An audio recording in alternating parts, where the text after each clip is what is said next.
Assalamualaikum warahmatullahi wabarakatuh. Bertemu kembali Bapak Ibu dan Forum Anak. Pada kesempatan kali ini setelah kita menyelesaikan cuti hari raya, dan tentu ucapan pertama adalah Alhamdulillah, mohon maaf lahir dan batin, semoga amal ibadah kita di bulan puasa mendapat pahala berlipat dari Allah Subhanahu wa taala. Pada kesempatan kali ini kita akan membahas terkait klaster keempat, yaitu pendidikan, pemanfaatan waktu luang, dan kegiatan budaya. Di klaster keempat ini ada 3 indikator, tidak banyak indikatornya.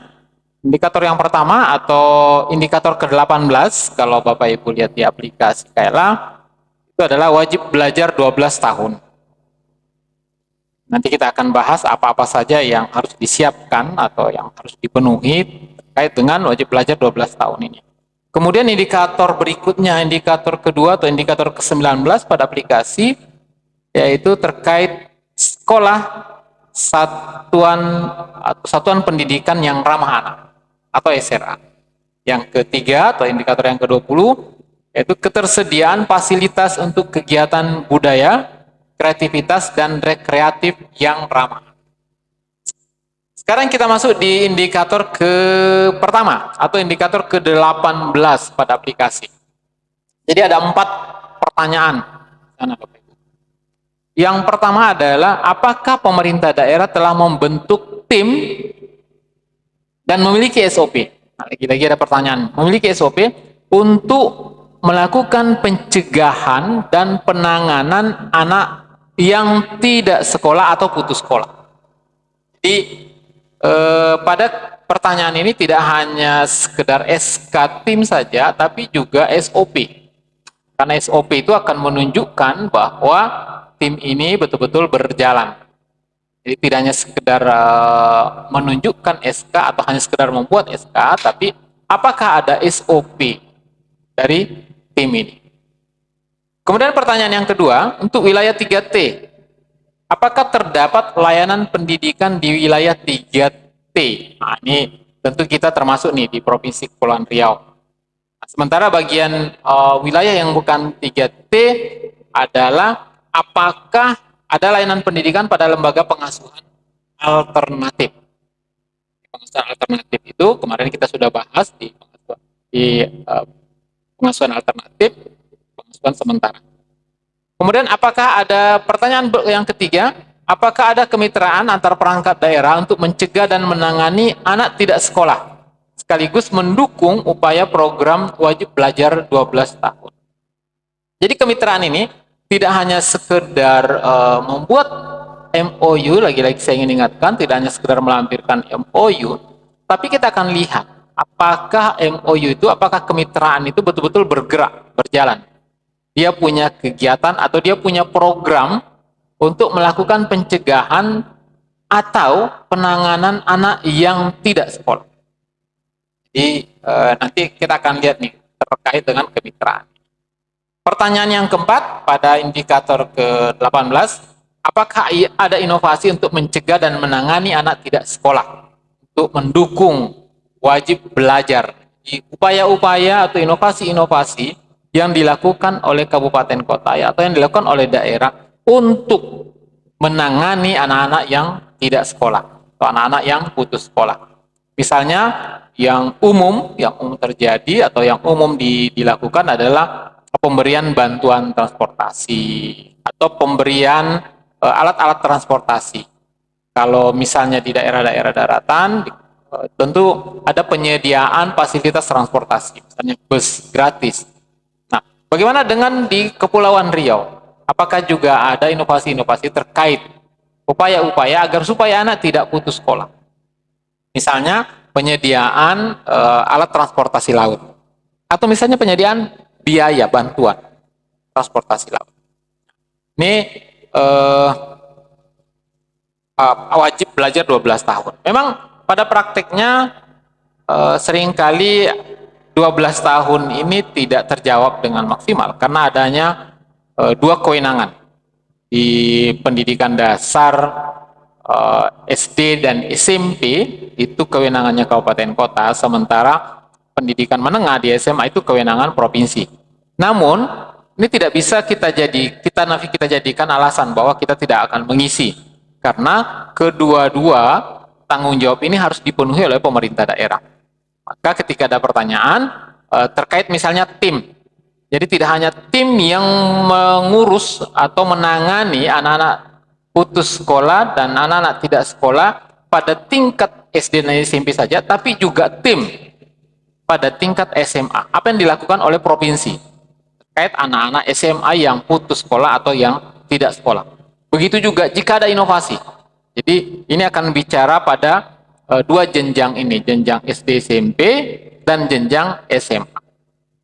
Kemudian kita pindah ke indikator kedua atau indikator ke-19 pada aplikasi terkait sekolah ramah anak. Jadi ini ada yang berbeda. Pada tahun-tahun sebelumnya, pertanyaan pertama itu apakah tersedia atau sudah dibentuk sekretariat sekolah ramah anak. Namun pada kali ini tidak lagi sekretariat, karena kita sudah menganggap bahwa hampir sebagian besar sekolah yang ada di provinsi kita itu sudah mencanangkan dirinya sebagai sekolah ramah anak. Maka pertanyaan yang pertama ini diganti.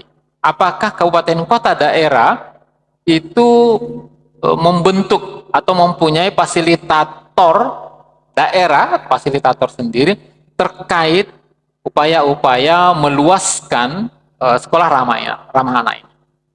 Nah, kemudian pertanyaan yang kedua, berapa persentase sekolah ramah anak? Jadi mulai dari TK, SLB, D, SMP, SMK yang sudah di SK-kan pada tahun penilaian. Jadi ingat lagi-lagi Bapak Ibu, data yang dievaluasi itu data 2023. Kemudian pertanyaan selanjutnya, berapa jumlah SRA yang terstandardisasi atau SRA yang telah melakukan evaluasi mandiri? Jadi berapa banyak jumlahnya?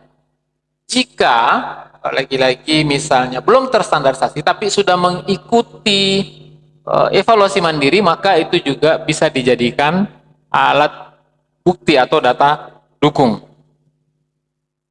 Lalu pertanyaan berikutnya, berapa jumlah pendidik dan tenaga kependidikan di satuan SRA tadi yang sudah dilatih konvensi hak anak?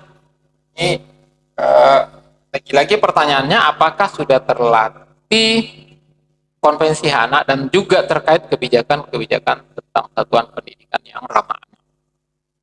Lalu apakah terdapat kegiatan kampanye terkait pelarangan iklan, promosi, dan sponsor rokok yang dilakukan dengan melibatkan siswa di satuan pendidikan yang ramah anak? Jadi pertanyaan ini nanti akan terkait juga dengan pelembagaan partisipasi anak terkait 2P.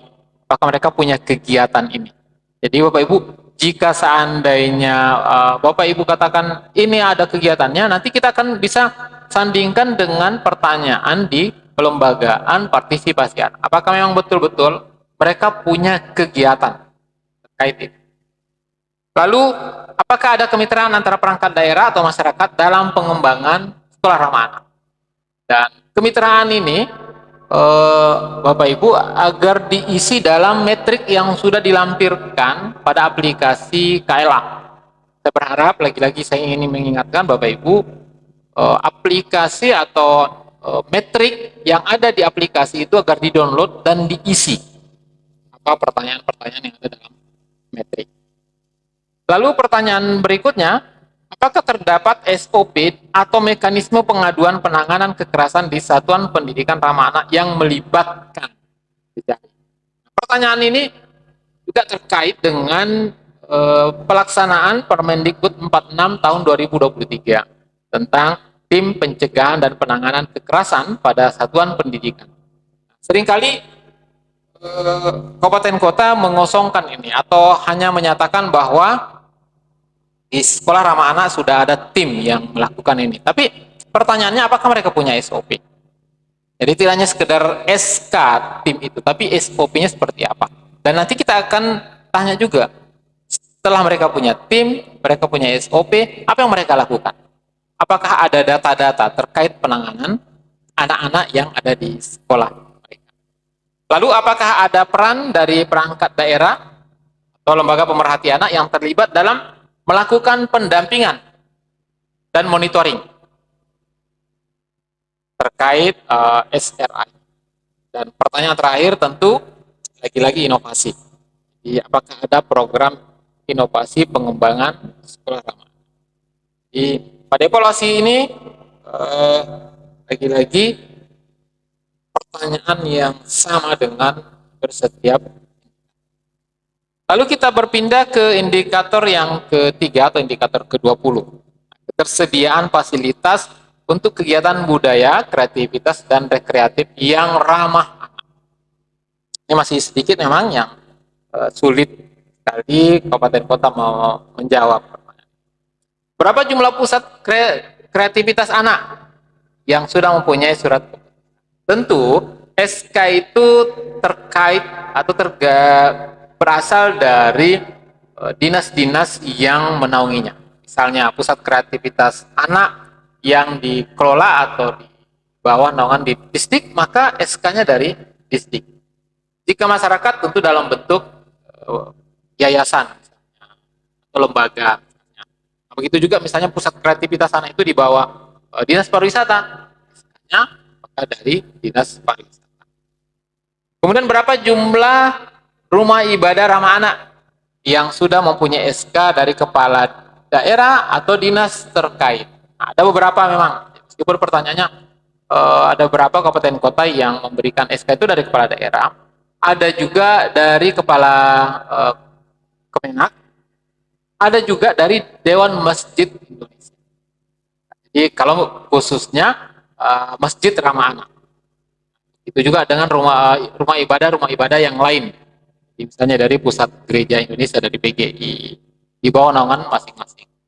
Kemudian apakah ada lembaga yang melakukan pengawasan terhadap kegiatan budaya, kreativitas, dan rekreatif bagi anak melalui pusat kreativitas tadi? Ini yang masih sangat minim sekali kabupaten kota memberikan jawaban. Ketika sudah ada pusat kreativitas anak, tentu seharusnya ada yang melakukan pemantauan, melakukan pengawasan. Siapa yang melakukan pengawasan? Tentu adalah dinas yang memberikan SK tadi. Nah, pertanyaannya tidak hanya sekedar SK pengawasan, tapi bentuk kegiatannya itu nanti kita akan lihat. Apakah memang benar-benar bahwa pusat kreativitas anak itu dilakukan pengawasan dan monitoring. Kemudian pertanyaan berikutnya adalah terkait sumber daya manusia yang terlatih konvensi anak. Jadi baik itu di pusat kreativitas anak maupun di rumah ibadah yang ramah anak. Jadi RIRA, berapa yang di pusat kreativitas anak, berapa yang dari dewan masjid, berapa yang dari gereja, berapa yang dari wihara. Kemudian apakah ada instansi yang terlibat dalam melakukan evaluasi dan pemantauan pusat kreativitas anak maupun RIRA? Apakah, pertanyaan berikutnya, apakah ada kemitraan antara perangkat daerah minimal 2 dalam kegiatan PKA maupun RIRA budaya, kreativitas, dan rekreatif bagi anak? Nah, kemitraan lagi-lagi tidak hanya sekedar MOU atau kerjasama, tapi juga dalam bentuk kegiatan. Bisa jadi ada satu mitra yang tidak ada MOU, tapi mereka selalu melakukan kegiatan pada pusat kreativitas anak tersebut atau pada RIRA tersebut. Maka ini dimungkinkan untuk dilampirkan sebagai jawaban.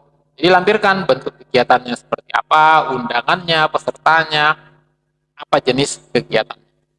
Lalu apakah ada program inovasi pengembangan PKA dan RIRA?